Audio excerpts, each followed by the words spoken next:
The ancient Egyptians buried their dead here in the west bank of Luxor, in this remote place, because of one reason.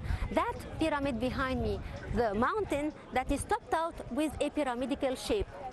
The ancient Egyptians of the New Kingdom were buried here, the kings of 18th, 19th and 20th dynasties. They wanted to imitate their ancestors who built the pyramids of Giza almost 1,500 years earlier, since the pyramidical shape refers to the cult of the sun. King Seti II ruled Egypt in the 19th dynasty. That's when the pharaohs gave up the idea of hiding the entrances of their tombs after most of their ancestors' tombs in the Valley of the Kings were robbed. They also cared about decorating the entrances with colored reliefs. Naturally, the work in the tomb would start in the front and go deeper step by step. So if the king died suddenly, the front parts of the tombs would be the only ones finished, and that's exactly what happened here. Seti II is dressed in his royal outfit and crowns and faces the Lord of the Dead, God Osiris. He greets him with a statue of Ma'at, the goddess of justice, asking him for a fair judgment in the netherworld, the world of afterlife. Then we find the three symbols of the sun in its daily life circle, right behind that scene. So, the scarab is a sun in the morning, the circle is a sun at noon, then God Atum is a night that closes the life circle. Karnak Temple is the biggest religious building in the whole world, not just in Egypt. It's built over almost 200 acres of land, over 2,000 years of time. The pharaohs of Egypt came here one after another to build us great constructions there, ending up by the first pylon built by King Necta Nebo. So, when you come to visit Egypt and when you enter Luxor Temple and Karnak temples, you're going to compare between all the monuments of the world and the monuments especially here in Luxor, because it's a very specific city, it's a very nice city to be visited. The colonnade of Karnak Temple is the biggest in the world and the greatest building ever constructed for a religious purpose. It's 52 meters in length and 103 meters wide, which means that if compared to other relative buildings, it's 7,000 square feet less than Westminster Cathedral and 10,000 square feet smaller than the Notre Dame of Paris. The colonnade is associated with massive, astonishingly miraculous numbers in the world of constructions, for it comprises 134 giant sandstone columns divided into two sections. The first one is in the middle, where two main rows of papyrus columns, 22.4 meters high, bear apexes, which by turn bear the massive blocks of the ceiling. The diameter of each reaches 3 meters and a half, and its perimeter is more than 10 meters. The height of just the Capitol is 3.5 meters, and its diameter at the top is 5.5 meters. These two rows were constructed by King Amun-Hotep III, who had built the third pylon of the temple at the rear of the colonnade.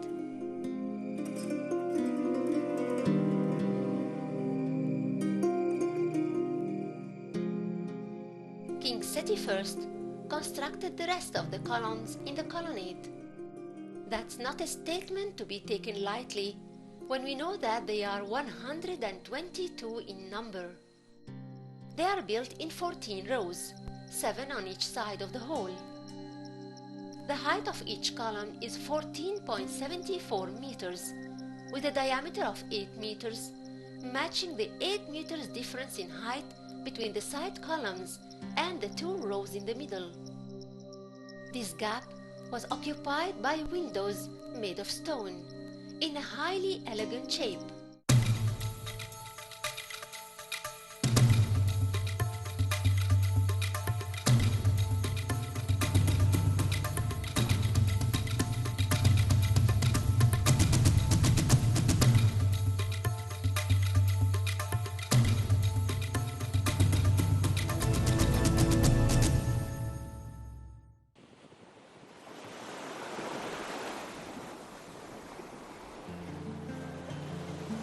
Queen Cleopatra VII is the Egyptian queen who ruled Egypt as a last descendant of her Macedonian Greek family from 51 till 30 BC.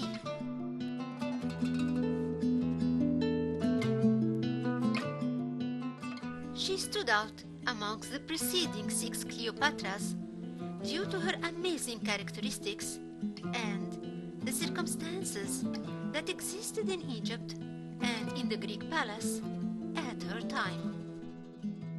To understand clearly this part of the Egyptian history, we have to go back in time 300 years and watch Alexander the Great's advent to Egypt with his boats and troops and setting his foot on the Egyptian soil on what was to become later the city of Alexandria and the ruling base of the Greeks, where the kings and queens lived bearing one title, the Ptolemies.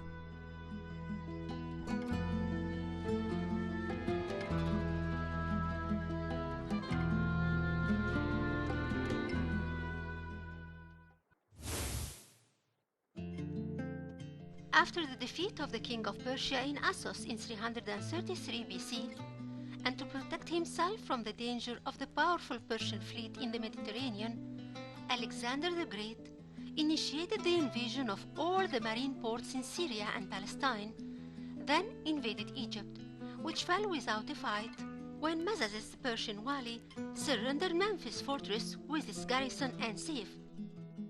Alexander was actually welcomed by the Egyptians with joy, as they regarded him the liberator from the cruel Persian rule. The Egyptian priests in Memphis acknowledged the Macedonian invader as a king over Egypt. Special rituals were performed in the temple of God Ptah, where Alexander presented offerings to him and other gods, as he knew that nothing has upset the Egyptians like the killing of Ochos to the Abyss bull and the disrespect which Cambyses showed towards him. In fact, the respect which Alexander has shown towards the Egyptian gods and the offerings he presented were not fake ways to reach out to them, but that tendency was a real distinctive characteristic of that great leader. In the first middle of 331 BC, and after Alexander established the city of Alexandria, he headed towards Siwa. That visit wasn't only the most famous visit in the ancient history, but beyond doubt it was a main event that immortalized the name of Siwa Oasis in both the ancient and modern times. Luxor Temple is a very important and major temple visited by tourists in Luxor city, together with the great Grand Karnak Temple. This season, the temple is totally packed with tourists coming from all over the world to visit the temple that was built by 2 pharaohs, King Ramesses II and King Amun-Hotep III. King Amun-Hotep III ordered the construction of Luxor Temple for the triad gods of Thebes on the location of the ruins of the Middle Kingdom Temple in 1360 BC. There were 2 reasons behind his order, the first of which is to reassure his kinship to God Amun himself, as his rights to sit on the throne were incomplete when the royal Egyptian tradition stated that the pharaoh had to be a son of a king and a queen, or married to a princess of pure royal blood. Neither conditions applied on Amun-Hotep III, having a foreign mother and a wife from the common people called Ti. After the death of his father, he consulted with the priests of God Amun to legalize his claim of the throne by relating himself directly to God Amun as a son. They came up with a story similar to the story of the divine birth of Queen Hatshepsut and recorded it on the walls of the birth chapel in Luxor Temple. The story simply says that God Amun revealed himself to Amun-Hotep's mother, Mutim Uya, as a human in the image of her husband Thutmose IV. So she had a relation with him and gave birth to a male, whom he called Amun-Hotep, which means God Amun is content.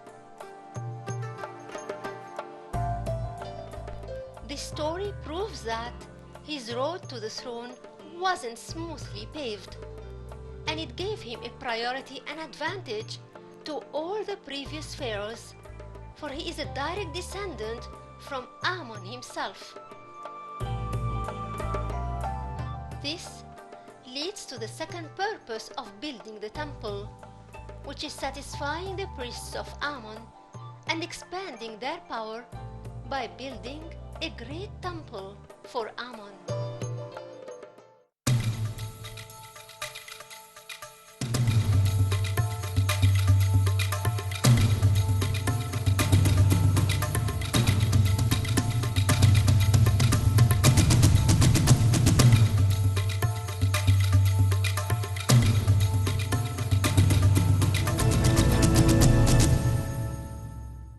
New Alamein is a promising extension of El Alamein city, located in the north coast of Egypt.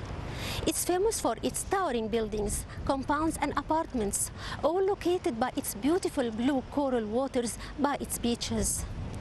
Egypt constructional plans are extending all over Egypt, including its western part, where Alamein offers vacationers unforgettable beautiful times.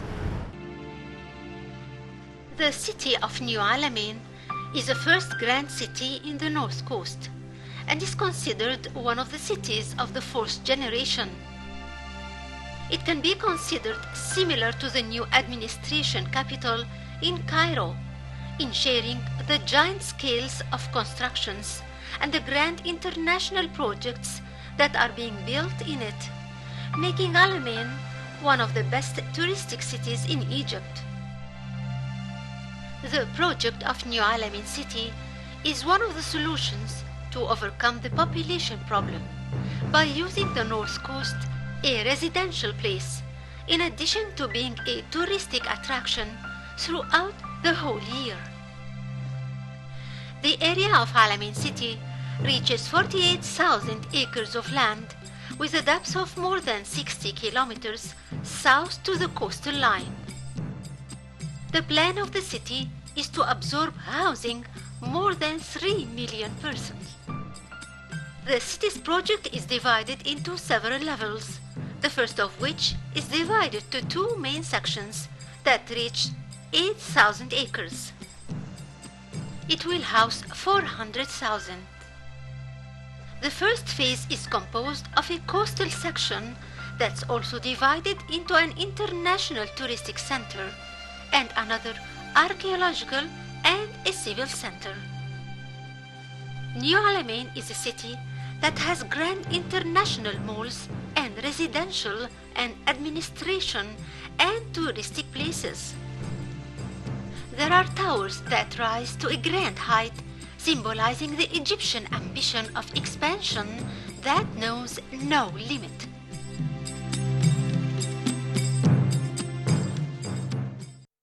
King Ramesses III owns a complete temple inside the constructions of Karnak temples. This temple was used during the daily life of the king, unlike the other temples in the West Bank, which were called memorial temples. Here the king owns 3 sanctuaries inside. The one in the middle belonged to god Amun, the one on the right side belonged to his wife goddess Mut, and the one on the left side belongs to his son god Khonsu, the god of the moon. King Ramesses III entered the pages of history for being the last mighty king in ancient Egypt during the New Kingdom. For in his time, Egypt had witnessed important military victories as well as remarkable constructional and artistic renaissance that happened between 1184 and 1153 BC. The king's birth name is Ramessoheka Iyun, which means the one born by Ra, ruler of Iyun, which is Thebes. His coronation name is Wesermite Ra Meri Amun, which means Strong is the justice of Ra, the one beloved by Amun. By the end of the 19th dynasty, many foreigners and mercenaries penetrated and spread in the country, setting their eyes on occupying Egypt. Thus, by the beginning of the 20th dynasty, Ramses III found himself facing the challenge, and courageously he stood for it in the 5th year of his reign and fought the Libyans and their allies of the Indo-Europeans and knocked them down in the west of the Delta. The news of this battle was recorded on the walls of his temple in Habu. Amongst the most important battles which the Egyptian army fought in the reign of King Ramses III is the one he fought in the 8th year of his reign against the Sea people. They were the Sicilians, the Belest, who are the origins of the Palestinians, and the Chardans of Sardinia, and Mashawash, and others. These people invaded Khita of the Hittites and occupied some of the Mediterranean islands and some of the cities by the Furat River, then headed to Egypt with a navy and an on-land army, and reached the mouth of the Nile. In 1945, the brilliant Egyptian architect Hassan Fathi constructed a marvelous collection here in El Korana village in the west bank of Luxor to serve the community which lives here. But by time, this collection needed major restoration and rehabilitation projects.